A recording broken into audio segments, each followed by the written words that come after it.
Bonjour, bonsoir à tous, c'est Antioch. C'est ma première vidéo sur la chaîne, mais voilà, c'est compliqué. Je suis en terminale et on va dire que le bac, c'est pas vraiment de l'eau.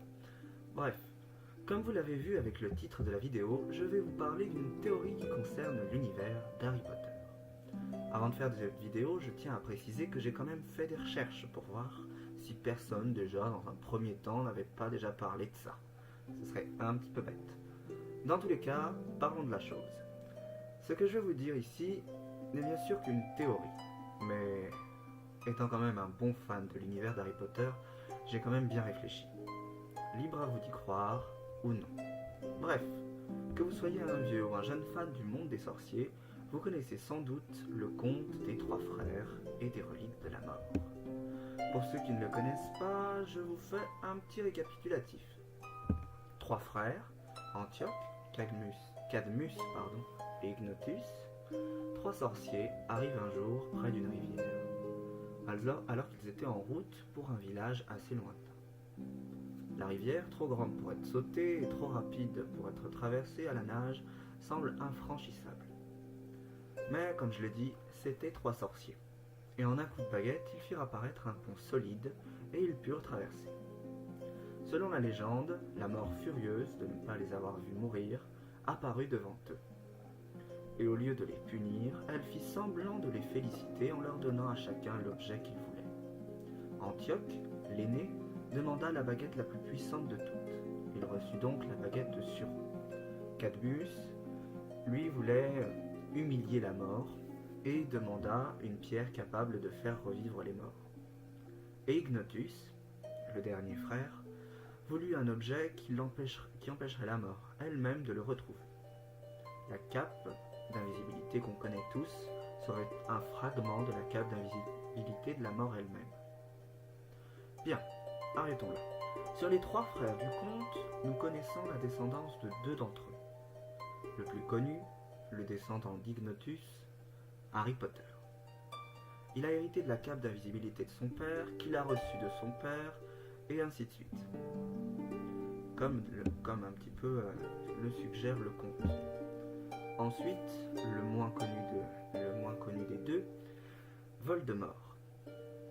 Bon, pour ceux qui ont lu les livres, il est connu, nous le savons.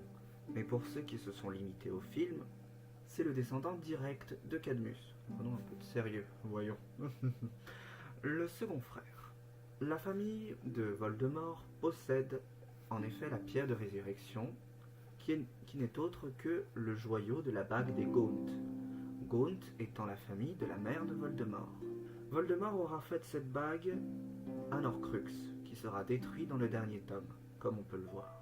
C'est la bague d'ailleurs, c'est à cause de cette bague que Dumbledore est, disons, un petit peu carbonisé de la main.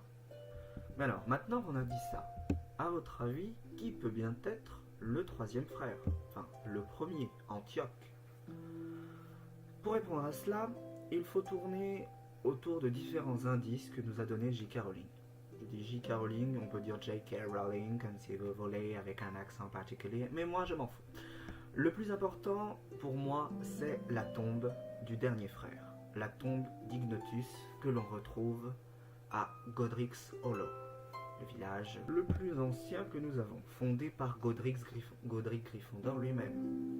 Or, nous savons que nous savons que l'aîné, Antioch, a continué sa route pour aller au village en question dans le conte. Et Ignotus est mort après Antioch, et dans la même zone géographique. Le second frère, lui, nous savons qu'il est très loin géographiquement, parce que le conte nous dit qu'il a fait demi-tour pour retourner chez lui. Ce qui explique pourquoi on n'aurait pas les trois tombes dans le même village. Avant d'aller plus loin, rappelons quelques indices au niveau du comportement des descendants qui sont assez proches de leurs ancêtres respectifs. Bon, c'est un petit peu pompeux, mais simplement, vous voyez, il y a des ressemblances quand même indéniables entre, par exemple, Harry Potter et Ignotus. En ce qui concerne Harry, la cape lui permet bel et bien d'éviter la mort, comme le dit le conte. On pense bien sûr directement dans le dernier tome, où elle lui permet justement de ne pas être vue par les rafleurs après au large. Je ne vais pas plus loin, no spoil. Ensuite, La cape est aussi a été donnée par son père, ce qui rappelle encore une fois le conte. Ensuite, pour Voldemort, c'est un petit peu plus facile. Enfin, c'est pas plus facile, c'est un peu plus compliqué. La pierre de résurrection permet de ramener les morts à la vie. Merci Jenny, pas besoin de nous dire ça, on le savait déjà. Oui, mais sinon, voilà, tu me laisses parler. Mais il faut nous dire, quelle est la plus grande peur de Voldemort? Son nom est déjà en soi un indice. Il ne faut pas l'oublier, J.K. Rowling a étudié le français.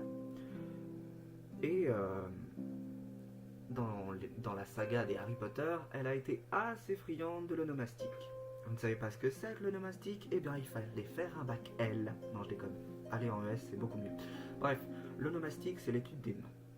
On peut en effet dire que, comme son ancêtre, il a volé la mort. Il lui a pris quelque chose, il lui a dérobé. Ce qu'il aurait dérobé, justement, c'est la lutte contre la mort. Voldemort, avec ses Horcruxes, défie et tente d'humilier la mort en l'éloignant le plus possible de lui, comme l'aurait fait Cadmus avec la pierre.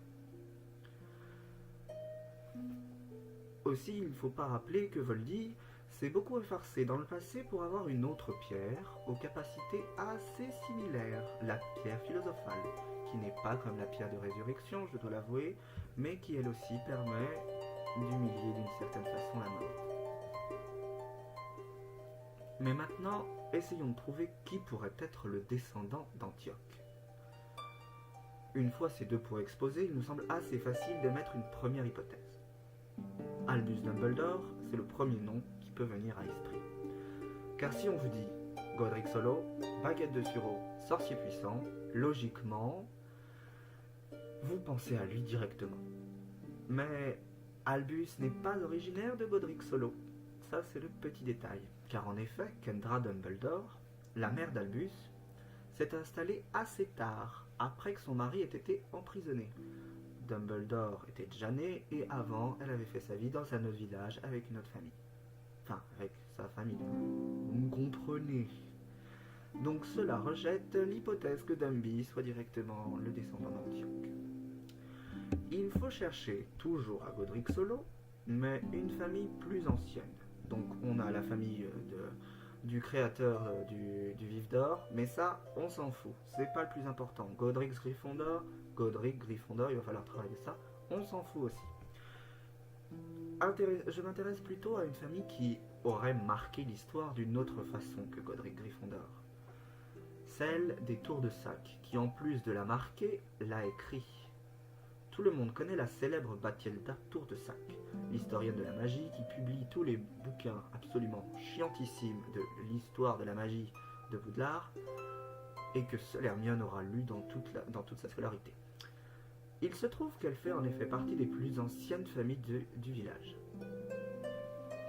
Vous allez me dire, mais c'est pas possible, elle peut pas être la descendante, elle a pas la baguette, elle n'est pas du tout présentée comme une sorcière combattante, puissante. Chut, silence.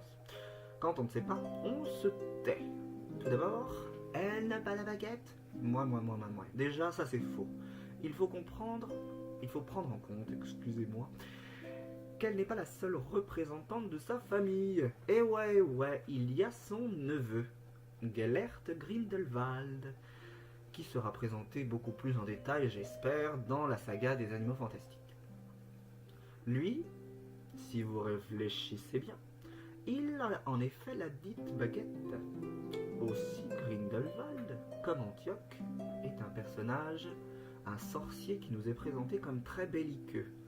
C'est pas, vu la présentation que nous en font les livres et les films, c'est pas celui qui réfléchit à fond avant d'agir, c'est plutôt peut-être un assez gros bourrin. De plus, comme Antioche, il se sera fait désarmer par Dumbledore dans le cas présent, et on lui aura pris sa baguette. Le fait qu'il soit le descendant d'Antioche pourrait expliquer pas mal de choses, comme par exemple son obsession pour les reliques, qui deviendront son symbole pendant très longtemps. On sait de la part comme nous le dit Victor Krum, qu'il a gravé les reliques de la mort à l'entrée de Durmstrang.